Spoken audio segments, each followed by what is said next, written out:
Hello, hello, hello. It is me, your True Hill Phenom SP3. We are live on the Sportskeeda Wrestling YouTube, Facebook, and Twitter for another edition of Smack Talk. I am in the lead chair this week. Rick Ucchino is the man on the site. He is in Cleveland, Ohio for the latest edition of SmackDown. He's going to join us in a little bit, but of course, I am here with the legendary Dutch Mantell. Dutch, how you doing tonight? Oh, I'm doing great tonight. Hey, we got a lot of stuff to talk about tonight, and because when I'm kind of interested in something, which I was tonight, we got a lot to talk about, and I love the way that it was booked tonight. I love the way it was laid out. It was almost perfect, really. I don't think they could have. I want to knock something so bad, but there was nothing knockable tonight. I enjoyed the show. I liked the show. And I was going to bring up because tonight is the opening night of the Olympics. And that's what SmackDown was going up against. But yeah. I think their rating, I think we just talked about that right before we went on the air. I think their rating last week was over 2 million for both hours. It was, and I may be wrong. I don't know. I'm guessing. But I think, you don't know the quality of a show till you see it. But tonight, if people watch this, I think they stayed tuned to the last hour, and they did have some surprises on here, but they were surprises that I liked. So, and I think we've been talking for weeks and weeks and weeks about Roman not having an opponent. Remember us talking about that? Said, who's he going to go against? He has an opponent now. He has John Cena. And let me ask you this: when they ran the list of all the tour cities that they're going to, is Cena on those cards? Yes, he is. They announced this week the basically Summer of Cena with him making appearances. He's going to be on every single SmackDown from here on until SummerSlam, and he's going to appear on 2 different episodes of Monday Night Raw besides the one that he was on this week. Dutch, since this is the first time we're seeing you since Money in the Bank, what was your thoughts on his return at Money in the Bank before we get into things on tonight's SmackDown? Well, I did see the recap of it. I thought it was good. I thought it was great. He didn't need to do any more than what he did because the people have already taken the pay-per-view. All he has to do now is push him and Reigns. And so let's go into his intro tonight. Yeah. John Cena got Roman Reigns over more tonight than Roman got himself over in the last 3 months. Because Cena talking about him and as the head of the table and acknowledge and all this kind of stuff, he brought it all to a head. And he says, hey, and he brought the fans into it. He wants everybody to stand up if they're Roman Reigns fans and he got the crowd involved in it. And I think he did more to advance Roman Reigns than Paul Heyman and Roman have done on their own for the last 3 months, just for talking about it. You agree? And acknowledging Roman Reigns is always going to put him over, and someone like John Cena acknowledging him. And I just got to say it once. I've said it a couple of times. John Cena, it only took him 20 years almost, but he is finally the babyface that WWE always wanted him to be, because tonight was no different from Monday Night Raw, an all-time pop at Money in the Bank. But tonight he was the most over guy. As soon as the music hit, Rick Ucchino put up on Twitter that it was so loud in the building. All the fans are so happy to see John Cena, and the fact that he's in a feud with Roman Reigns, it does elevate him, because John Cena is at that status where he gets the Legends pop. He's considered a legend of the business. So by basically coming in and all he's focused on is Roman Reigns, you're definitely right. It elevates Roman Reigns in the eyes of the fans. Tremendous. So. And that was the start of the show. I thought I wasn't going to be able to see the show because I'm watching TV and all of a sudden I heard this big crack of lightning. I mean, a thunder and then lightning. Uh-oh. And I said, oh, and then my cable went out. And I said, well, I was really looking forward to this show. Not only because of, Cena was going to be on it and I thought it would be a good show, but because of the simulcast, Yeah. they've never done this before. No, See, this we is saw brand new. we saw history tonight. I've never seen. I don't know if you've seen it or not, but to broadcast a SmackDown or Raw, I may be wrong, from two cities. I've seen pay-per-views done that way, but I've Yeah. never seen something like SmackDown. And we'll get to Miami in a minute, which was another thing that we need to talk about. But I love the first segment, and what followed that first segment. Well, we got to talk about the first segment Yeah, because, I was like you just going to bring up the second one, but yeah, I'm not through said, talking about that either. But I'm all over the place because I enjoyed the show, and very rarely do I enjoy a wrestling show because after you've seen 10,000 shows, I don't know if I've seen that many, but I've seen a hell of a lot, and I've been on a lot. But it takes a lot to enthuse me about a wrestling show. So I've seen so many, and they all run together after a while. yeah, this was the type of episode that got you excited for what's to come and the rest of the night. If you're watching this right now on YouTube, drop us a like. Share this video on all your favorite social media platforms. If you're new to the Sportskeeda Wrestling YouTube channel, hit that subscribe button, hit the bell to stay notified because we always have great content right here. Every single Friday night, me, Dutch, and Rick, we review Friday Night SmackDown. But yeah, like you said, it was a hot open with Cena getting the crowd into the whole show. And I like the fact that Roman didn't come out when he called him out. I like the fact that it was Paul Heyman that comes out and basically telling him that the tribal chief is going to be here, that he was going to answer John Cena's challenge, and then him mocking the Cena theme song just had me tickled. It tickled me. That was a great way to start the show to me. See, that's the part I missed. I mean, my cable came back, but it came in after all that. So I got to, where is Roman Reigns? Where is he? And then it went. So, and then I waited and waited and waited, and I said, no, don't tell me that this cable's gone out now. So anyway. But well, go ahead. Since we're talking about John Cena, we should talk about the ending of the night because that's what it led into with Roman Reigns coming down, and he cut one hell of a promo. Like, I've been very big on Roman Reigns promo work since he's become the tribal chief, the head of the table. But I have to say, Dutch, he's stepped up his game because he knows he's going against one of the all-time great promos in John Cena. And it's him calling out Cena saying, oh, I thought you were going to come out with something new. You came out with a nostalgia act. All I had to do was go on internet and look up John Cena from 2005. He was like, it's always the same thing with you. It's like missionary's position. It's the same thing was good. every single night. What a line. That was just that was good. Line. And I like the little swerve at the end with not John Cena coming out, but Finn Balor. And Finn Balor making the challenge to Roman Reigns. Do you think that they are changing course, or do you think we're going to get Finn Balor and Roman Reigns on TV in the next couple of weeks? We'll get to, I think that was a part of it. Was brilliant, to tell you the truth. Yes. Because let's say Cena has an accident tomorrow, God forbid, but now they've already put his replacement in place.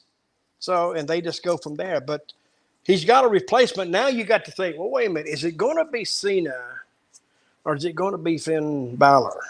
Exactly. Because this is the part when I used to book, I used to make the fans do the thinking. Let them think instead of me. But I'm covered. Like WWE is covered now. So now they can think, well, is it really going to be Cena? Which makes Cena's house appearances more important because he may not be there at SummerSlam. This may be, he's almost doing a nostalgia last tour act is what he's doing. You remember the Eagles when they went on tour, hey, this is the end. Yeah. They only did that for 15 years. This is their last time we're going out. We're not going to do it anymore. And then they just keep on and on and on and on. But I thought it was a great show. And I think Roman, when he was doing his interview tonight, he was more relaxed. He was. Because he had a sounding board. He had those people out there right on top of him. And you didn't hear any, they weren't smart alecky. They were glad to be there. Because now they're out of the house after this lockdown. Now they're talking about they want to go into another lockdown. I don't know. Is this ever going to end? So, but anyway, I think it was he had fans to bounce his interview off of, and he was more loose. And he actually showed more personality than he was showing in that Thunderdome. When they said Yeah, tonight, no more Thunderdome, thank God, no more Thunderdome. I was so, and I'm not the only one. I hated the no, Thunderdome. It's hard to have a match. I mean, those guys got my respect when they was going to it. No people out there. I mean, when you start out in the wrestling business, like I did 400 years ago, you know, I've been at shows, they'd have like 8 people. Maybe sometimes they'd have 3 people paid. The rest of them were family, but they didn't cancel the show. So, and it's kind of hard to work in front of nobody. And that's what they were basically doing at the Thunderdome. But now to yeah. have those fans back in there and have them attuned to what you're doing.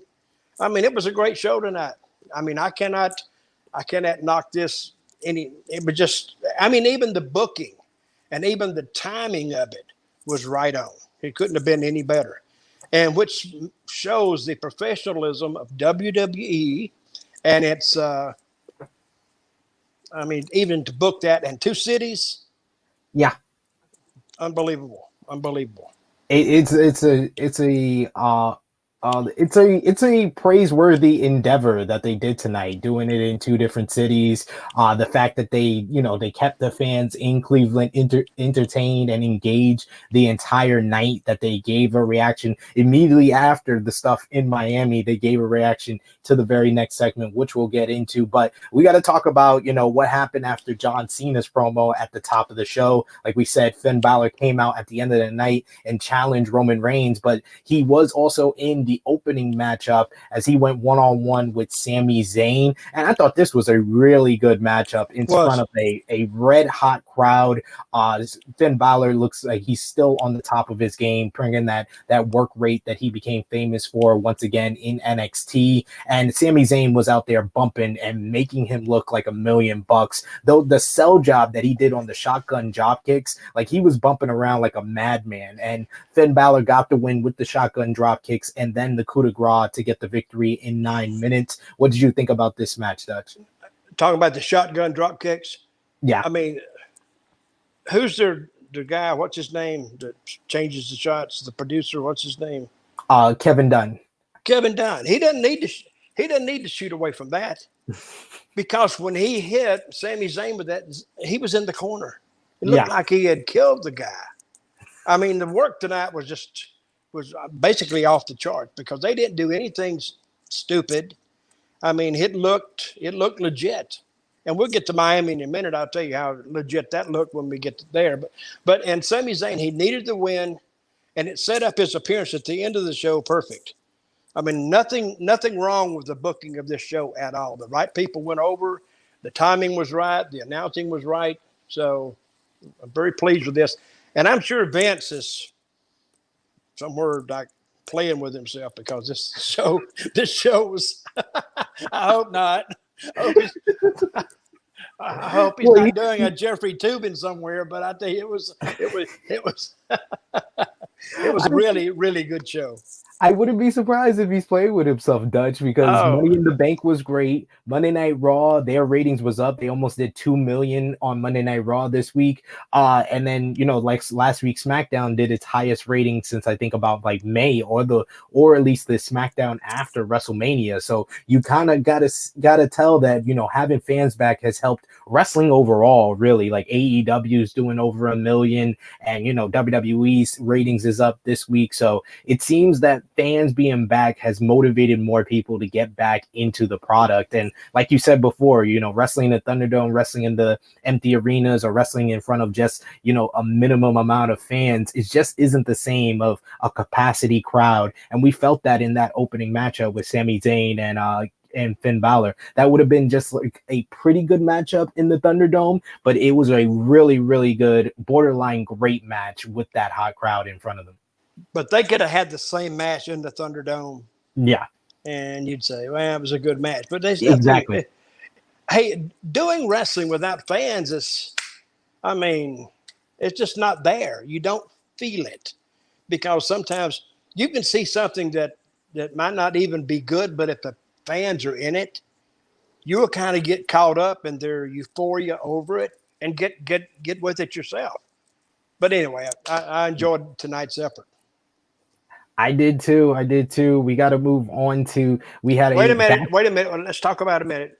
Yeah, Corbin's appearance. I was about to say that the backstage segment with our guy Baron Corbin, who is hilarious once again, in my opinion. Dutch, I like the Where's Caleb that Rick Ucchino when you need him?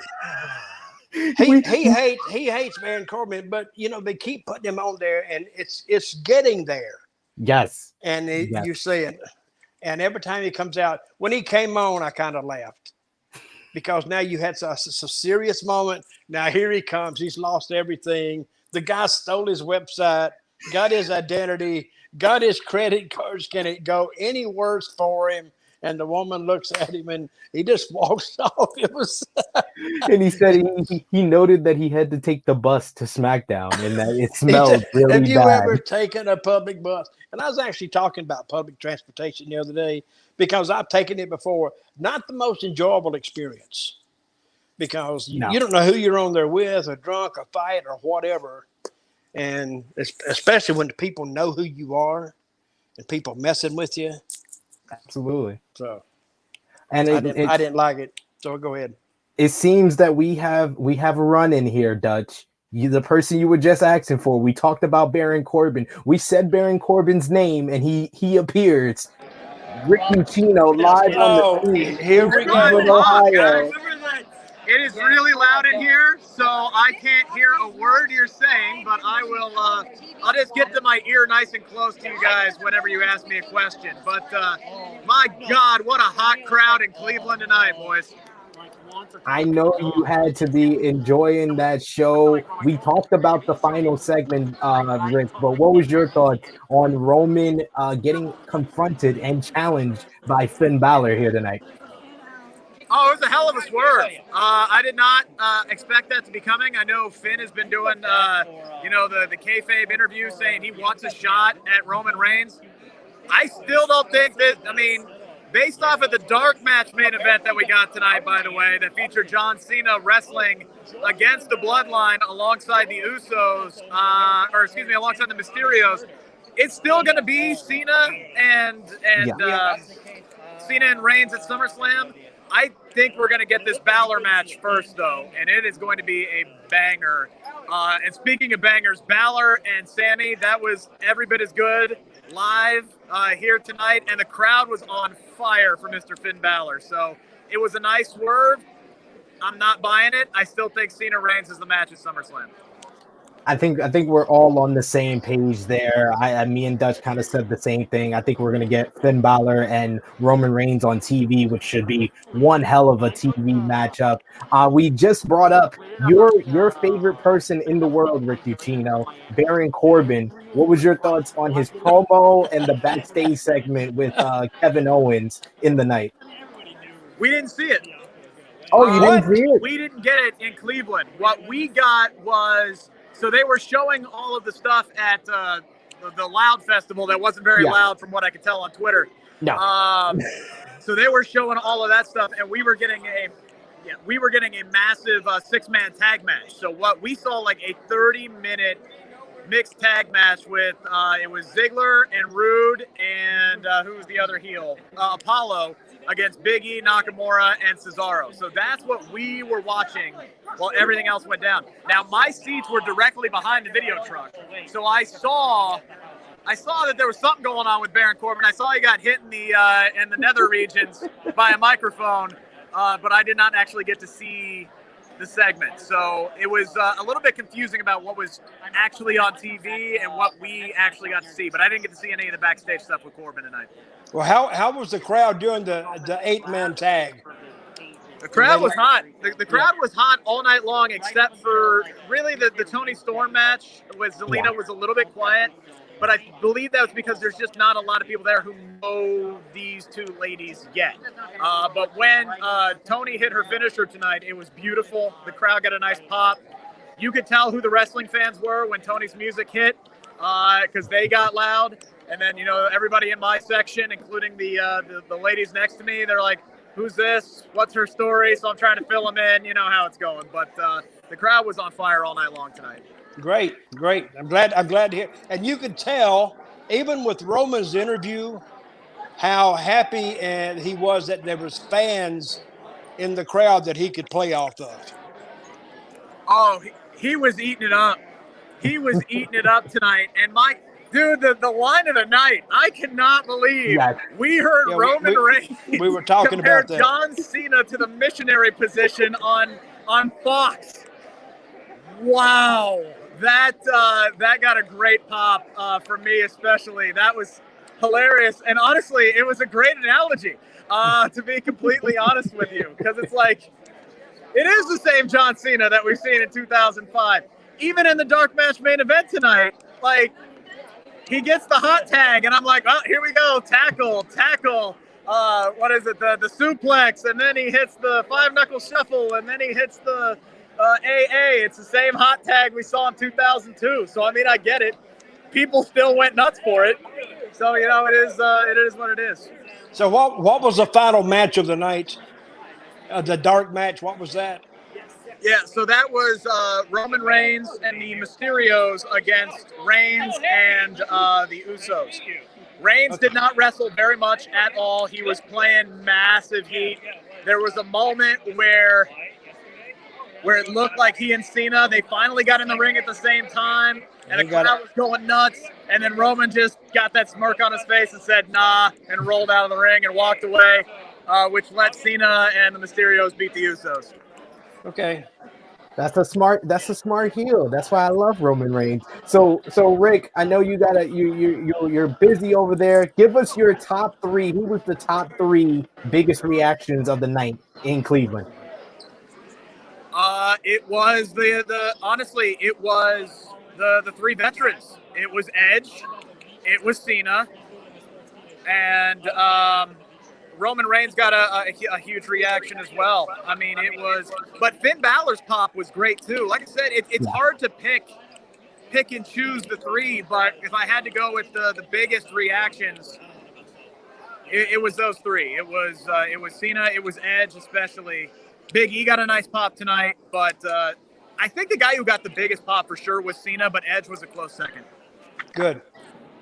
I love the Edge segment. That's understandable too, which goes to show you that people say, why do they go and get these veterans and bring them back? That's exactly why, because there's no get over time. They're already over. You just bring them back, and you can do a nostalgia tour at any time. And you can see there's a lot of thought went into this show, because Vince has been sitting up there in that ivory tower for months thinking about how to, and he knows how to do it. How to bring this together. I mean, that's why he brings these guys back, and especially it's for the casual fans. It's the casual audience. Like, that's what they're playing to. That's, they bring in these guys so they can get the got beat down. Jeremy Lambert from Fightful is here. I'm taking the Chino out. V-Trigger. This is what we do. This is Fightful. Fightful.com. Y'all have a good night. We're out. What an angle. They worked an angle and didn't let us in on it. See? Oh my God. He teased it. Jeremy teased it on Twitter. So please, folks, go follow Rick Ucchino on Twitter and send him your breath, send him your prayer emojis, because he just got V-triggered live here on Smack Talk by that evil scoundrel, Jeremy Lambert of Fightful, of The Distraction. Me and Dutch, we did a pay-per-view preview with him, so we wouldn't get that treatment, but apparently Rick Ucchino, oh my God, poor Rick. He deserved it.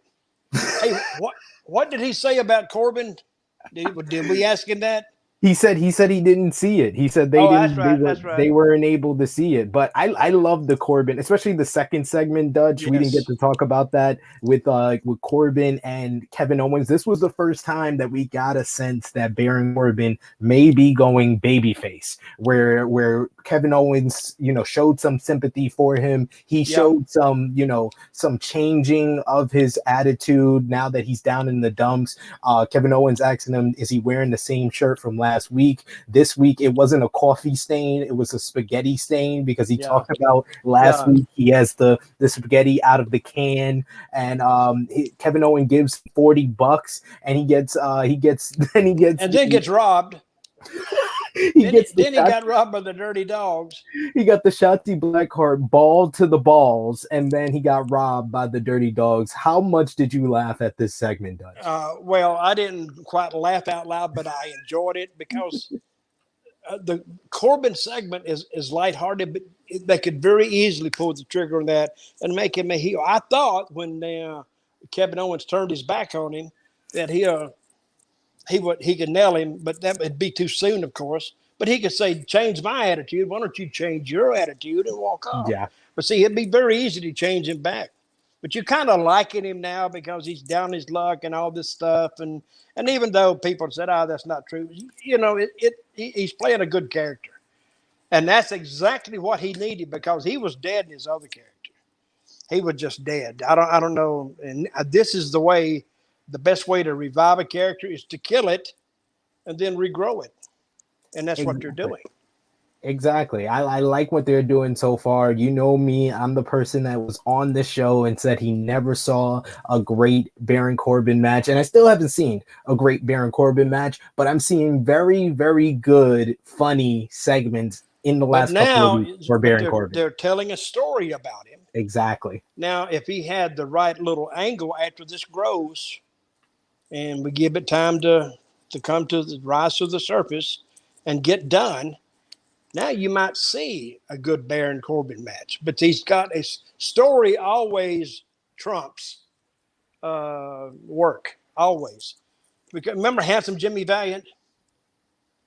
Jimmy Valiant, he never really had a good match. People just loved him so much it didn't matter because he made you feel good, and when people beat him up, you felt bad. Sure. Now you want him to get even, Those Steve Austin, he could tell you, and he used to tell me, he said, I'm never going to be a good worker, but I'll be a good character. And he was. His work was whatever it was, but he had the story. The Rock, he had the story. Even Undertaker was never known for his work. He was known for his character. And that's what I'm saying. You have the character, then you tell the story. You got it. That's all you need. I don't know what's so hard to understand about this. You get your purist, your wrestling purist. They said, it's a slow match. It was this, it was that. Hey, how many times have you seen great actors in crappy movies? Plenty of times. Because the story was the craps. Yeah. I mean, you're just not interested in it. But you could take a good movie with a great story and put an unknown in it, and you can get caught up in it. So, but somehow the purists, they break it all down to work ethic and work rate, and that's that Dave Meltzer influence on the business. The work rate was down. I thought one time what we need to do is take all these dirt sheet writers and we need to rate them. We need to say their word rate was down a lot last week and it wasn't up to par to whatever. That would never be true of Meltzer because I will say one thing, he is a prolific writer. And he can he'll sit down, he can write you 200 pages in like 2 hours. So and he's a historian. Like, for all the bad we could say about him, he definitely knows how to write. And you guys know how to write. Put your thoughts on this episode of SmackDown in the live chat. Whole bunch of people watching us live, either on Facebook, Twitter, or YouTube right now. Share the link on all your favorite social media platforms. We got Romeo from True Hill Heat in the live chat saying, is Finn being put in this SummerSlam match so Cena doesn't have to take a second pin to Roman? Do you think that there's a possibility? You did say that this ending leaves the door open for in case John Cena gets hurt, John Cena can't perform, he might have a movie or something like that. Do you think that they are setting up a triple threat between Finn Balor, John Cena, and Roman Reigns for SummerSlam, Dutch? I can't hear you, Dutch. I think you might have muted your mic. Oh no. Is it me that it's not hearing Dutch? Can you guys hear Dutch? Let me know in the live chat if you guys can hear Dutch. I know Dutch is he turned off his camera. Let me know in the live chat. But I'm gonna move on and talk about, we just lost Dutch. It's just me now. If you guys can hear me, let me know. But I'm gonna move on and let you guys know. Next up, we had Big E, who it was originally announced that Big E was actually supposed to be at the Rolling Loud Miami, and he was supposed to verse Apollo Crews, but apparently that match was changed. He came out for a promo, but it became a revolving door promo where everybody comes out and interrupts him. First, it was Apollo Crews with Commander Aziz. The fans gave Big E a hell of a reaction, like Ricky Chino said, from Cleveland. They were loud for Big E, very excited. They showed clips of Big E's win at Money in the Bank, but he was interrupted by Apollo Crews after the fans gave Big E a "You deserve it" chant. He says that, it's nice that he won the ladder match, but it's not like winning a championship like how Apollo beat Big E for the Intercontinental title. Then suddenly the Dirty Dogs, Dolph Ziggler and Robert Roode, came out and interrupted. They started speaking, and then Rick Boogs with Shinsuke Nakamura walked out. The fans were very loud for Nakamura singing his theme song when all of a sudden Cesaro interrupted and he came in. He comes into a big reaction himself. He says that it's going to be swing time here in Cleveland, Ohio, and he comes down and we get a whole big brawl. It felt very haphazard and very just random, but it happened. We got Dutch back. Dutch is back with us. Oh, I've had electrical problems all day. I remember I told you a little earlier I'd lost part of the show because of this electrical storm, and now this thing is messing up. And it was messing up last week too. I don't know what the hell. But I heard what you were saying. What was the last thing you said? Talking about the Big E segment, which I just felt was too random. It was very haphazard how they did like the revolving door with Apollo, the Dirty Dogs, Cesaro, Shinsuke Nakamura. It just felt very random. I know it was to set up the 6-man tag for the folks in Cleveland while they went to the Miami festival, but it just felt very haphazard how they put that together. Well, they got it going, and here all these names come, same names, by the way. But one thing I want to say, I am so glad tonight we got some new people. We got Finn Balor. He's new. We got Toni Storm, which we'll talk about in a minute. Yeah. Then you got Cena. They're all new, and what a refreshing change, and which was another thing that made the show good, because you had different people that they hadn't seen in a while, and they made their debut, and it was good. I'm so glad to see that. Actually, in that 8-man tag or whatever they had, it was the same guys. And I'm glad I didn't see it, to tell you the truth, because what else can they do, really? I mean, there's no story there. I mean, they've all had interactions with each other, but there's no, I guess, contiguous story that connects them as a group. Yeah, they kind of have a story with Apollo and Big E, but I'm over that story. They've told it too much. Like as soon as Big E coming out, and I'm just like, I want to hear what Big E has to say after winning the Money in the Bank, and then Apollo interrupts him. I'm like, oh God, not a freaking another rematch on this goddamn show. I can't take it anymore. So I'm happy. You cursed. You need. I came close. I came close. I reverted it. Okay, all right. I went freaking. I don't want you to get canceled here. People writing Sportskeeda, hey, blah blah blah. But anyway, but let's talk about Miami a second. Yes, because that was the next segment. They went right from there. The 8-man getting started with that big 8-way, and then they went to Miami. Brother, that looked like, to me. Now I'm gonna go back many, many years. I'm going to go back 50-something years. It looked like Woodstock. It did. Remember Woodstock, how packed it was? I mean, that was their first super concert they've ever had out in the middle of nowhere. And where is Woodstock? New York? I think it's New York State. I think Woodstock is. Probably upstate. And I saw a number. You know, I do closed captioning because sometimes I can't hear those announcers that well. But I saw the number 200,000 up there. Did they say 200,000?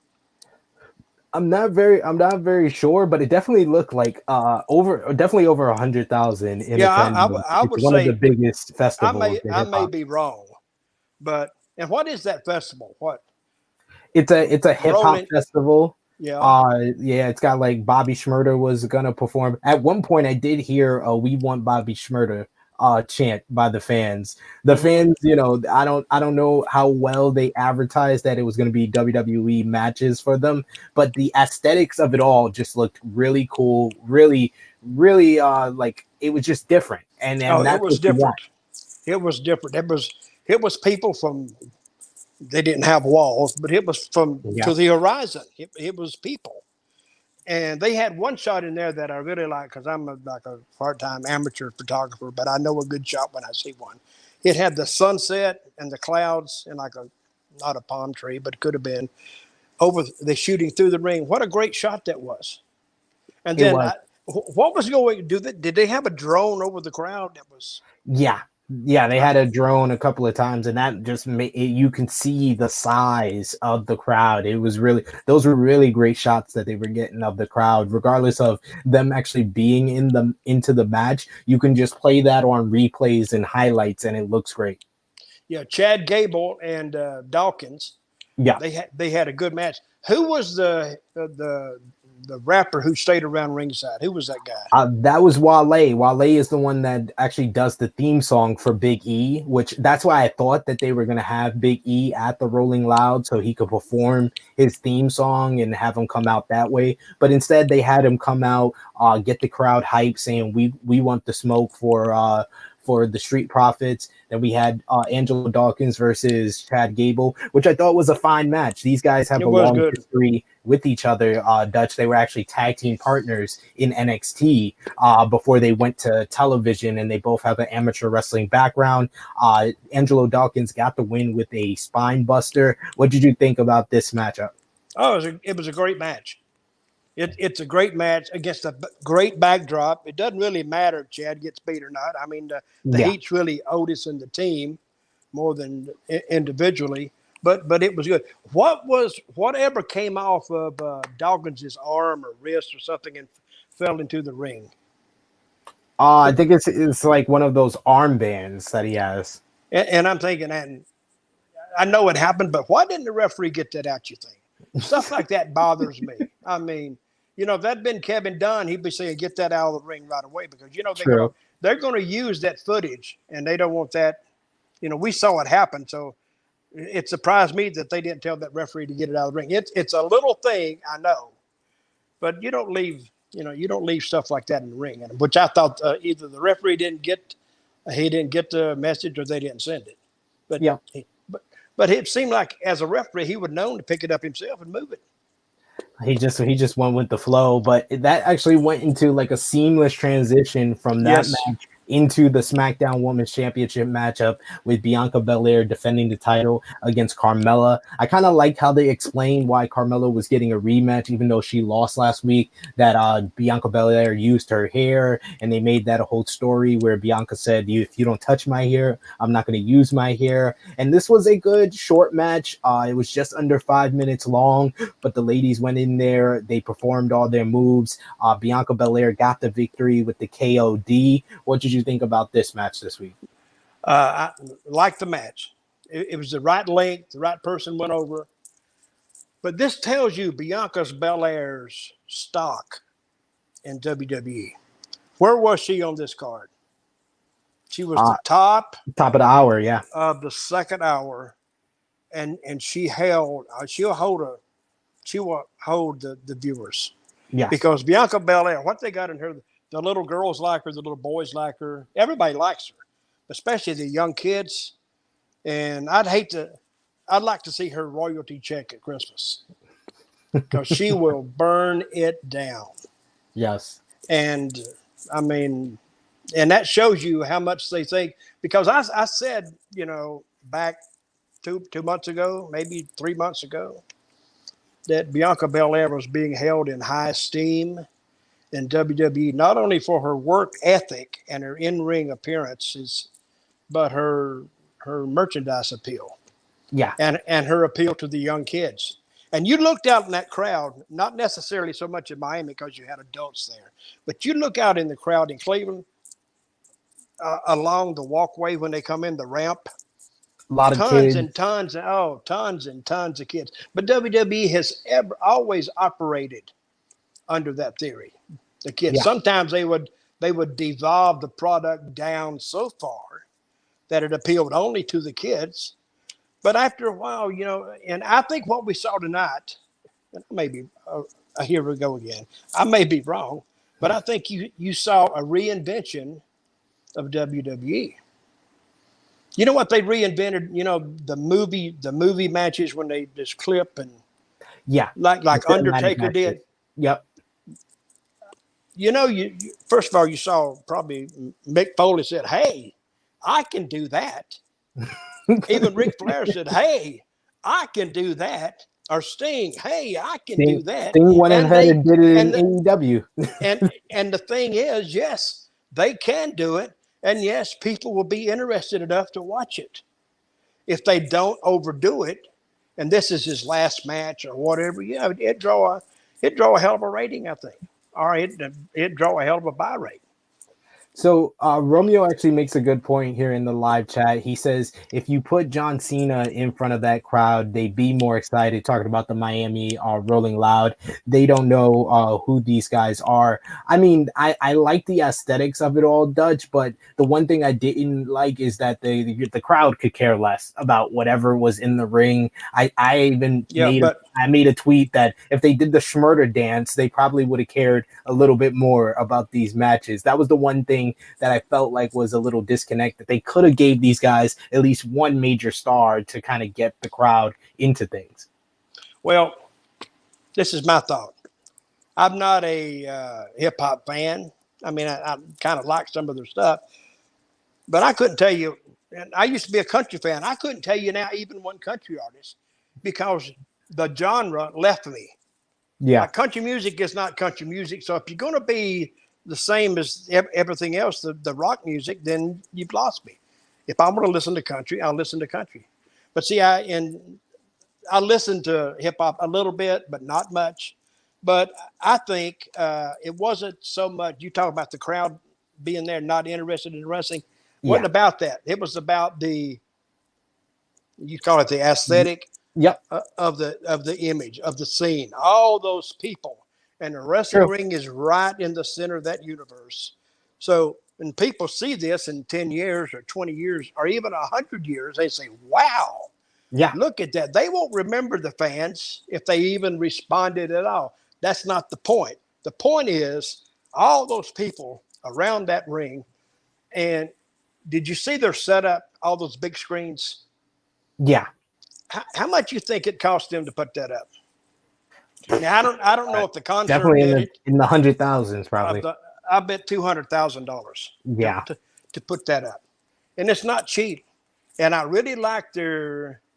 I don't think WWE. I think they advanced pro wrestling with that appearance at that hip hop concert. I guess it's hip hop, right? Is that what it is? Yeah, it's hip hop. Yeah, and what they do that will cross all the news organizations. Hey, WWE was he was at this big concert and they drew all these people and they will associate that with wrestling. Did you see Bianca Belair and Dawkins and Ford in that Dollar General commercial? Oh yes, I did catch that. I mean, they to got me, that's genius. Yeah, they're trying to make them crossover stars, and I think it's a cool thing what they're doing with Bianca Belair, and by that they're doing with Montez Ford. I like that they're trying to make them more mainstream and more crossover, especially with the fact that Bianca was working with Sasha Banks, who is kind of making her way into the mainstream as well. Yeah, well, I think Bianca. She did that drop kick again tonight too. Remember that drop kick? I said. Yeah, it still doesn't look good. here's a girl that is so agile that she can do the kip up Yes. You know, all the time I was in wrestling, I never could do a kip up. I could do like a kick out. That's what it would look like. But I never could do it. And here she does it perfectly, but yet does a one-legged drop kick. Again, that's nitpicking. That's just me. But she's very talented, very good-looking girl. So is Carmella. And I think they represented not only themselves, but WWE tonight very, very well. Yes. Like I said, my only nitpick is that the fans could have been into it a little bit more. But like you said, it's all about how the visual looked, and it was a great visual there.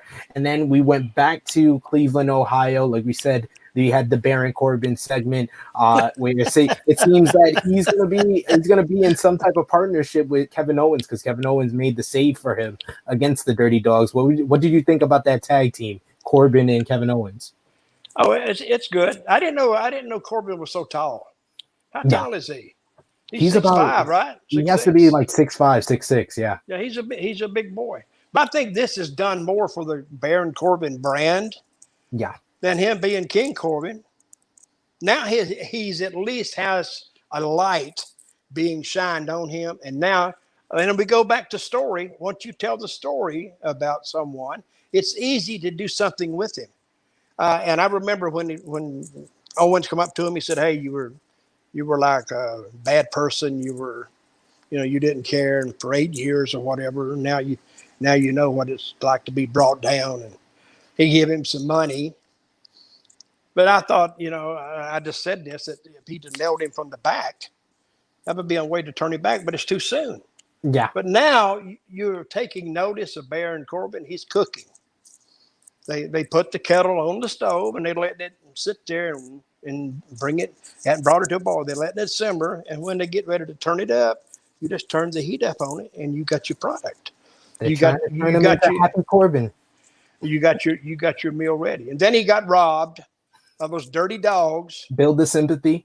Yeah, and he's laying there, and because the two girls hit him in the nether regions with a T-shirt or I think it's like a ball. It's like a tennis ball. Yeah. And he's laying there, and Kevin made the save on him. Even though Kevin doesn't like him, he showed his humanity by coming to his defense and saying, "Hey, get away from him."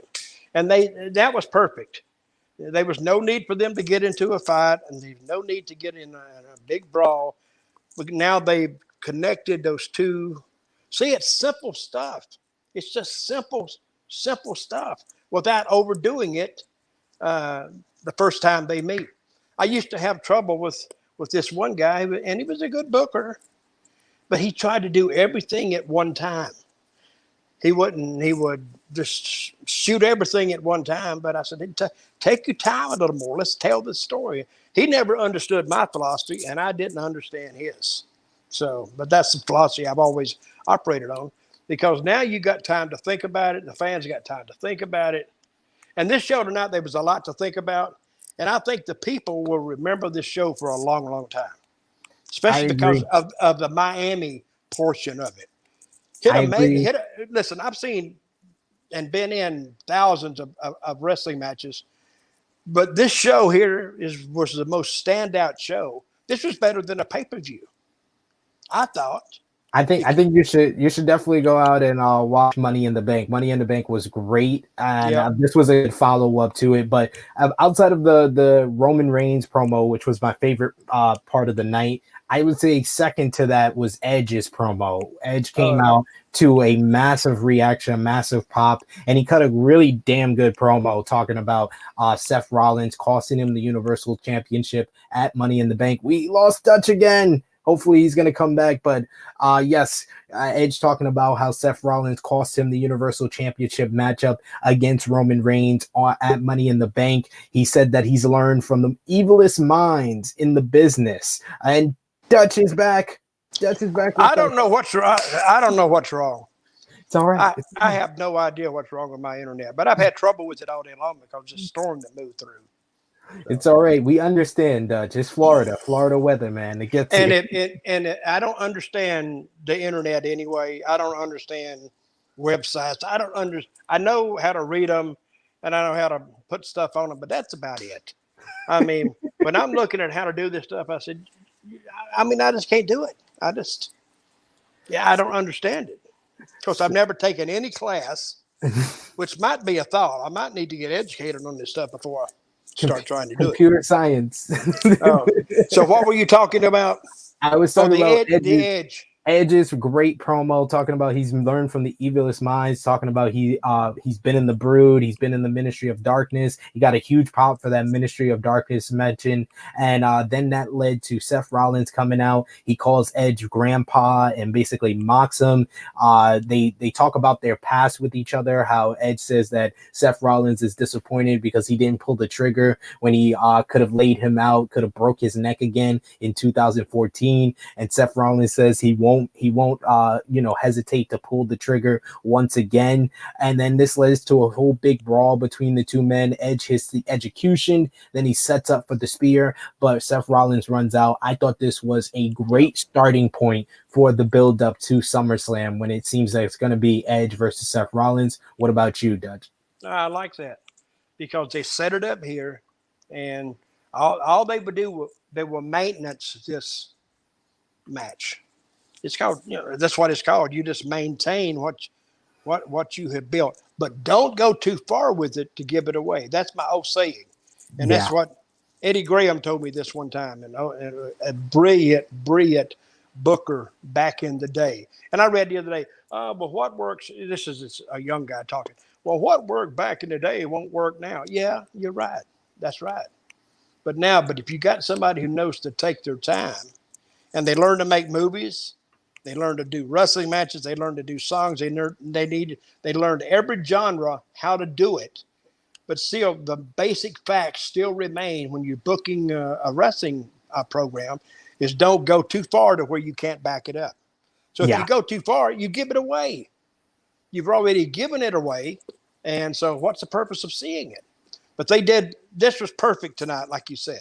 They started it and didn't give it away too much. And now they got see what they've done. The writers or the creative people have a full board in front of them that they can go. Nothing is restricted. Nothing is cut off yet. But if they went too far, it's like a board is here. And if you do too much the first time, the board fills half up. Well, you've cut out half your room you can move in. So, and they did it right. I don't know who put this show together, but whoever did it, they did a good job. But great job. Definitely did there. And like I said, the crowd was very much invested in the Edge and Seth Rollins segment. But what they weren't too invested in was the next match, which was Toni Storm versus Zelina Vega. I thought why? Because they're new. They're both very new. Like Toni Storm is not known to the casual wrestling fans. If you don't watch NXT has a minimal audience compared to like a SmackDown or to a Raw. So it made sense that like she didn't get a big reaction. Zelina Vega, she's only been back for a month, Dutch, but she's already got the jobber entrance. So I don't know how anyone can debate with me that this was a good decision on her part. No offense. I mean, she's probably making a pretty good decision. But a good decision on her part to come back. Yeah, I mean, as far as creatively, I know she's making money, and money is predominant over pretty much anything. I know it is for me in a lot of things, but as far as like if you're a person who she's seeing from her tweets and what she said after being released that she cares more about her principles and creative freedom, this is not it. And she was used as you know what happened? I think the light bill came due. Wait a minute. I might need to pay this bill. I won't be sitting here in the dark. But yet she came back, and she had to maybe suck a little bit of pride up. But it's better to get a check because now you know her. Even though she got beat a couple times, you know her. Now it's just because somebody gets beat don't mean they're dead. They're just playing. It's like a movie. You're playing a lesser role. But once you know that person, then they can rise right up. Yeah, I'm not even talking about her losing. I'm just talking about the jobber entrance. Like she's already. She didn't get one. Exactly. The jobber entrance is that you're already in the ring. That's the jobber entrance for me. Okay, what do you think of Toni Storm? I really liked her, and I loved her finish. We see a bunch of people in the chat who seem to really like her finish and how she looked here. She just came out. She has a great look to her. She just has a certain appeal, and I like the fact that they positioning her as a babyface. She was a heel in NXT before she got called up, but I feel like she's always been more comfortable and better suited as a babyface. And that finisher, it was like a judo throw into a cutter. They called it the Storm One. That was a great way to finish, and that got an actual reaction from that Cleveland crowd. Was that the forward row with the leg hitting? Yeah. Was that it? Okay. You know, she did another move too that I've never seen, or maybe I envisioned this because, you know, Kevin Dunn doing. I mean, I'm getting. Oh my God, I'm getting. Whatever, you know, from all those changes. But I think she did an elbow drop when she was laying on the ropes, and she came and her feet went out and she dropped the elbow. Yeah, it was like a sliding elbow. Yeah, well, I've never seen that before. Yeah, but anyway, I liked it. Now Toni Storm, you know, they promoted her 3 weeks. So the people who didn't, the people that didn't know her from NXT UK. They at least got that build up, and now they're looking for it. So when she was coming up, and I had actually forgotten, they announced her last week that she's going to make her debut. I had actually forgotten that, but I was looking forward to her coming out, and I wasn't disappointed at all because she's a good looking girl, great look to her. She doesn't weigh 110 pounds, and she looks like she could go. Yeah. And so anyway, I enjoyed the match. And it went to perfect time because a lot of girls' matches kind of you get lost in some of their. I mean, even a short match, you know, they act like they don't know what to do. This girl did. How long has this girl actually been a wrestler, been a performer? She's been wrestling since she was about 14 years old, so almost a decade now. She's only 24 years old, so she's got a lot of time ahead of her. And she gives me like the vibes of a Trish Stratus. As far as like her look and her appeal. And I think she has a bright future for sure. You know, a bunch of people loved her debut here, calling her a future champion. And she's been a champion at every stage of the game, whether in Japan, in the UK, NXT UK. So I'm hoping that she gets that same success on the main roster. Well, she is not like some girl that just came off the independent circuit. Yeah. She come up through the ranks. She come up with NXT UK. So they know what she can do. And they know what they've done with her there. And I do think that she will be, she will get a title. She'll be in the mix because I think her and Bianca Belair would be a hell of a match. It really would. Already. Because both of them are physical. Both of them great looks. And I haven't heard her interviews. Does she talk well? Yeah, she talks very well. Okay, then she's got it all then. So I'm looking forward to her. You put me down as a Toni Storm fan right now. I'm a stan. What is a stan? That's like what is that? STAN. What's it like? It's like the next level of being a fan. Stalking. It's a stalking fan. Is what it means, right? The stan. Basically, that it comes from the song "Stan" by Eminem, but he had a stalker fan. So yeah. Well, I liked it. We have one more match to talk about, Dutch. It was Jimmy Uso, one half of the new SmackDown Tag Team Champions, with his brother Jay versus Dominic Mysterio with Rey Mysterio in his corner. And I thought this was a fun matchup, a fun like little main matchup that we saw on this show.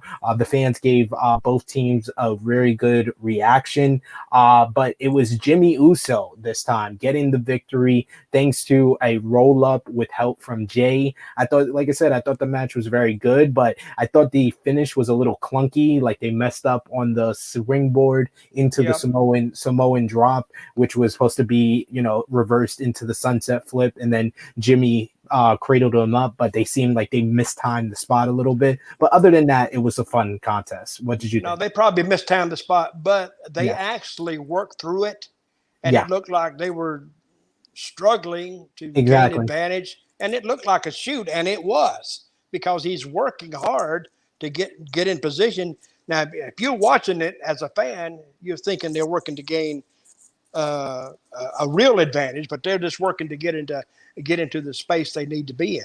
I thought the match was good. The right person won too, and they went on stage.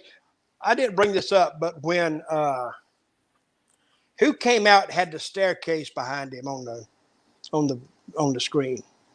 Who was that? Had the staircase behind him? No, Apollo. Yeah. Oh, it looked great. If you're just looking at it, it looks like a staircase is really there on that big screen. Yeah. A couple of the videos that like it just adds to the ambiance. I wasn't too big on the new set when I saw like pictures of it, but as far as like on TV, it looks great. I will say. Yeah, it does. And there was another thing I was going to bring up. I didn't much. Oh, Roman Reigns. We'll get to that in a minute. This is the next one, but I'll bring this up when we get there on the last one. Go ahead. Well, we already talked about the Roman Reigns promo, but what else did you have to? What else did you think about that one? Okay, he's coming out as royalty. Is what he's coming out as. Yes, with that music, it's great. But you can't use the robe because Nakamura had used that, and King Corbin has used that up. He can't come out there with a crown, but yet he comes out there and he just got a white T-shirt on. I think they could invest and make him look a little bit more like royalty. That would fit his gimmick more, don't you think? I mean, there's aesthetics that they can do to kind of add to it. I like the little golden gauntlet that he has as far as like his little his fist thing when he wrestles. But I kind of like the white shirt. The white shirt is different. It's at least different from everybody else. Everybody else wears black shirts, so him coming out to with the white shirt, although it can look a little bit plain, it does add to him being at least different and standing out. Yeah, but his color is up to now has been black, right? Yeah. Yeah, I never liked the black because on anybody, to tell you the truth, because I think you need to. It's a show. You wouldn't go, you can't tell performers what to wear. But I think if WWE, it's not like they don't have the money to do it. I think they need to upgrade his appearance just a little bit. So maybe I'm wrong. I don't know. That's how I preface everything. Well, I may be wrong. And, if somebody said, well, you said this. I said, yeah, but I also said I may be wrong. So I was wrong. Okay. So what's your point? So they don't. I take the point away from them before they get to whatever they wanted to say. Exactly. You're just dropping the mic on. You know who I'm missing tonight? Who? Kenny Bolin. I'm missing him. He don't want to join us anymore. Hey, he called me the other day, and I've known him for years. You know how long we talked? How long did you guys talk? 2.5 hours. I couldn't get him off the phone. That guy, if he'd get paid by word count, he'd be a millionaire. He'd be a billionaire, to tell you the truth. And he goes on and on and on, and then if he thinks of something else, he's off on that. But one thing that Kenny Bolin is not, he's not boring. No. And he was, a lot of people might not know who he is because he's basically stayed around Louisville, Kentucky. He's a heat missile.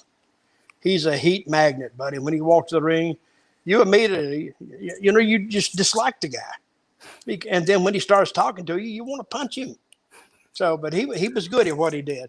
And he's a good guy, too, because he does a lot of charitable stuff around Louisville.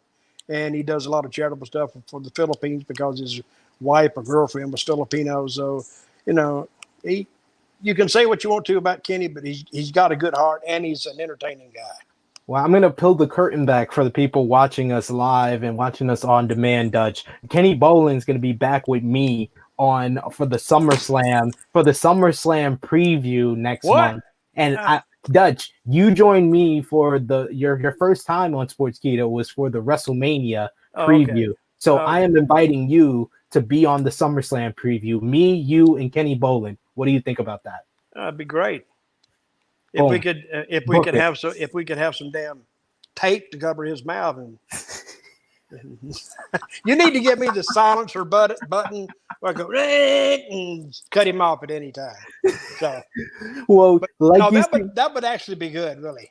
I think it's gonna be that is already booked. I'm gonna text the bosses when we're done here. That's booked in But like you see on the screen, get your questions in for Dutch Mantell. Dutch, I have a question for you because we've Yes. already wrapped up this episode of SmackDown, but we got to talk about with you the big news of the week. I know you don't really follow AEW that closely, but Yes. it's been in talks that they are going to be signing CM Punk and Daniel Bryan. What do you think about CM Punk returning to professional wrestling? And we've never really asked you, what are your thoughts on CM Punk and his impact on professional wrestling in general before he eventually, if he does, possibly make his comeback to wrestling?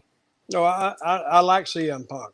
I've known him not closely, but in the early days of TNA, he was there, and that's where I got to know him, and of course, but I never really worked with him, but I really like him. And the way he got over is just because it's like anything else. He had chemistry with the fans. And once you have chemistry, you will always have chemistry with those fans. And if he does go to AEW, it's actually great for AEW, but it's actually great for the wrestling business because now you have an alternative product. And you've heard this for years and years and years. Oh, WWE, they do the same thing over and over and over. That's why I love tonight's show so much, because it was so different. And you really didn't know what to expect. That's the point of that's the point of wrestling. That's the point of a good movie. That's the point of seeing a live show, because you don't know what's coming next. And when they hit you with it, you're just happy that you're hearing it, because CM Punk knew how to connect with wrestling fans, and once he connected, he stayed connected. The same way with Daniel Bryan, they talk about him going there too. So I'm glad that when these guys, and I can see why some guys quit WWE or they get released, or because that schedule is brutal. It will wear you out.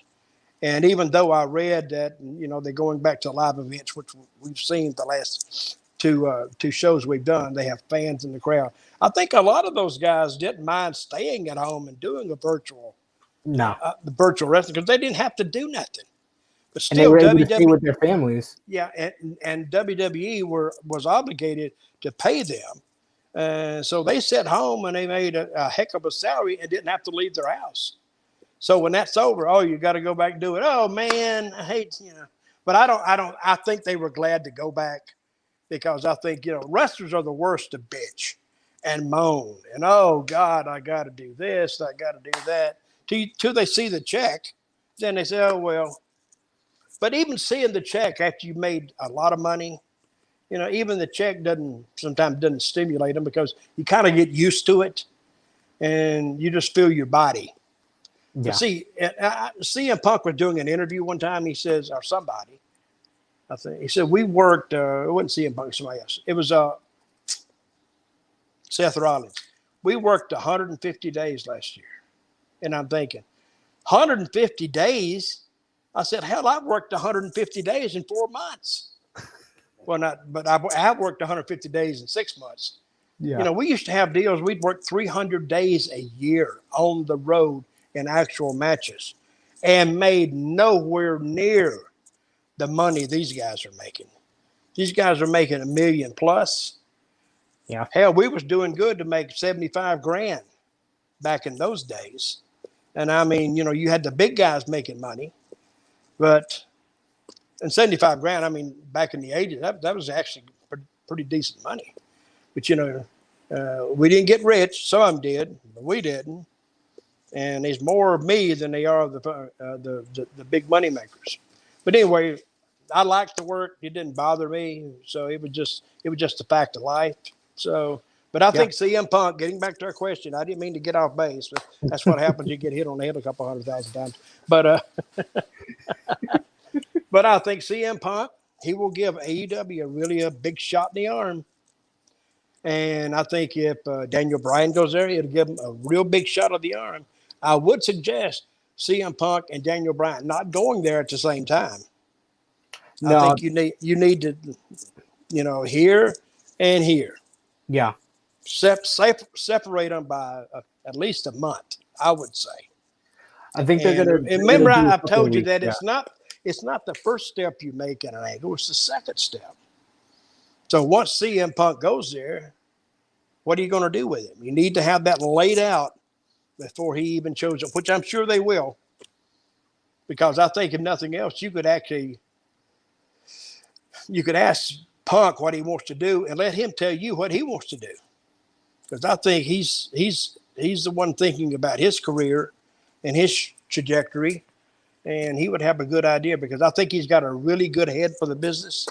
He knows not to get too far ahead, and I think Daniel Bryan, I think he should have a hell of a mind on him about the business because, see, I don't know how much they let them utilize that in WWE, but I think they will have a lot of room for individuality in AEW, much more than they could have in WWE.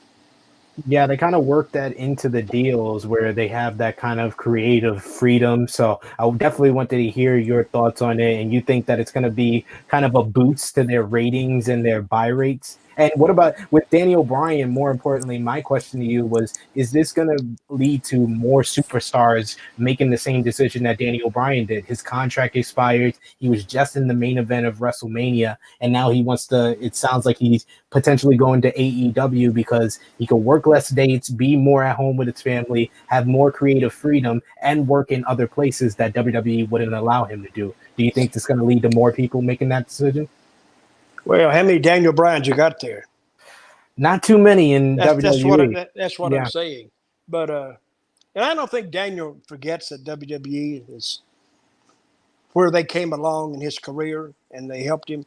I don't think he really forgot that. But I think what happened, it's not like he quit WWE. I think in his head, he wanted a certain money amount in his contract that I don't think WWE was willing to give up. And so he used that. And I don't know even how close AEW came to it, but at least he had an alternative. Yeah. And now he's not leaving WWE was just like making independent shows. Because AEW, they will give him a platform, and he still has his all his merchandising is his now. That's the main thing I can say. A guy jumps from WWE to AEW. I think all their merchandising I think what the company sells, that's one thing, but I think they are allowed to sell their own merchandise, which is a lot of money. It's a lot of money added up over a year's time. So, indeed. And see, in WWE, I don't even know what you get out of that merchandising. But I used to get my checks. I was on the low end, and I would have just the biggest checks I've ever had. Just being on the low end, just for the sheer magnitude and bigness that the WWE universe uncovers. So when you get that and you said that, you wondered, who in the hell is buying this stuff? But somebody is, because the money's there. And I don't know. I did learn. Somebody told me one time I wanted to do it. I've written 2 books. You can find them on Amazon. Just search for my name. But anyway, I heard the book deal. Book deal is like just ridiculously low, and I'm thinking, wait a minute. But it's low. But look at the number of people that's in that universe. So even though I could sell a lot more books and make a lot more money, I don't know. So, and they wanted me to do it under the WWE label, and I said, I don't think so. Yeah, you're not going to get as much money as you're going to do it on your own. I may be talking out of school now, but I asked one of the guys one time, I won't say who it was, what he got out of it. And he said $1.50 a book. I went, what? $1.50 a book? I mean, that's not. I was saying, well, yeah, that's not too good. So not at all. Let's get this one question in before we wrap things up, Dutch. We got Tim Lee saying, "Hello, Dutch. What was your favorite moment at the Mid-South Coliseum?" I think my best, most memorable moment. Well, I've had a lot. One of my memorable moments was getting on a 20-foot high scaffold in the Mid-South. And I was so high, I was looking straight across into the top deck, 20 feet in the air. Wow. And I'm thinking, why in the hell did I even agree to have this match? But probably my most memorable moment in the Mid-South Coliseum was when I had my little run with Jerry Lawler. And we were two good guys who went against each other. Because we were both heels at one time. Then we both went baby faces. Then we went against each other. And remember, I've said this every time I talk to somebody. When you kind of get in that zone of, is this a shoot or is this real or is this a work? We had them in that zone. Yeah. And because they actually believed we didn't like each other. And the work reflected that. Because I have a couple of matches when I'm hitting Lawler. Looks like I'm taking his head off. And him the same thing. But I think the people enjoyed it. He enjoyed it and I enjoyed it. So that was my most memorable moment in Mid-South Coliseum. And, when they announced Lawler, half and half cheers, half boos. Then they announced me, half cheers, half boos. I'm the only guy who split the middle or even come close to splitting the middle with Lawler in his hometown. That's why you are the great Dutch Mantell, sir. Dutch, please let the people know where they can find you on social media and anything you got going on. You can find me on Facebook, just Dutch Mantell, and you can find me at email at Dirty Dutch Mantell with 2 L's at gmail.com, and on Twitter. What am I on Twitter? I forgot. Dirty Dutchman 1, I think. That's or what I am there. Dirty D Mantell. Yeah. There you go. That could be it, Dirty D Mantell. I should remember that stuff. I need to get a check mark, a blue check mark. Exactly. I don't know. Come on, verified. I need somebody to help me. How do you do that? How do you do that? We're gonna get the Sportskeeda people on that for you because you deserve a blue check. You have enough followers. Yeah, well, I need help on that because remember I told you, acknowledge me. I'm gonna do a Roman. Acknowledge me. I'm stupid when it comes to the internet. I'm just lost. Period. And I'm not the only one, but I'm probably the only one who really admits it. Because everybody else, they have sense enough to go out and get help. No, I'm sitting here going, I don't know what to do. I should do a Baron Corbin, but just about the internet. I don't know, and people feel sorry for me. You were internet deprived. I am really. the Dutch Fund, the DutchFund.com. Yeah, we could do that. And you can follow me on Twitter at TrueHeelSP3. All my work for Wrestling Daily is up on there for Powered 4 TV. And check out the True Heel Heat YouTube channel tomorrow. We go live at 9 a.m. Eastern Time, 2 p.m. BST with True Heel Heat 135. It's going to be myself, Top Guy JJ, and our special guest, Simera. So check that out tomorrow. Check us out next week right back here on the Sportskeeda Wrestling YouTube channel with another edition of Smack Talk reviewing Friday Night SmackDown. And next week, hopefully, our good friend Dutch, Rick Ucchino, is going to be healthy enough. I didn't miss Rick tonight for some reason. Because you had me. Yeah, he's a show monopolizer. He just wants to get the whole show to himself. You know what I mean? Hey, you know what you need on Sportskeeda? You need a review show of our show. I agree with you. But check out Sportskeeda.com. They do a whole bunch of articles on what Dutch has to say. Check that out. Check out all the great content right up here on the Sportskeeda Wrestling YouTube channel. Rick did an interview with Carmella this week. You can check out the Inside the Cradle podcast with Rick and Kevin Kellum. They do a great podcast every week covering the world of wrestling. Me and Kevin broke down The Rock returning at Survivor Series as well as the Danny O'Brien to AEW. Hey, that's what we need to talk about next week. Indeed. We will start off the Rock. show. We missed it today, and I intended to talk about it, but next week that'd be the central topic. We got plenty of time, Dutch, for sure. But yes, like this video, share this video on all your favorite social media platforms. If you're new to the Sportskeeda Wrestling YouTube channel, hit that subscribe button, hit the bell to stay notified for all the great content right here. Me and Dutch will see you next week right here on Smack Talk. For myself, for Dutch, for Rick Ucchino, if he's in a hospital right now, send him your prayers on Twitter. We are signing off. We the people. Next time.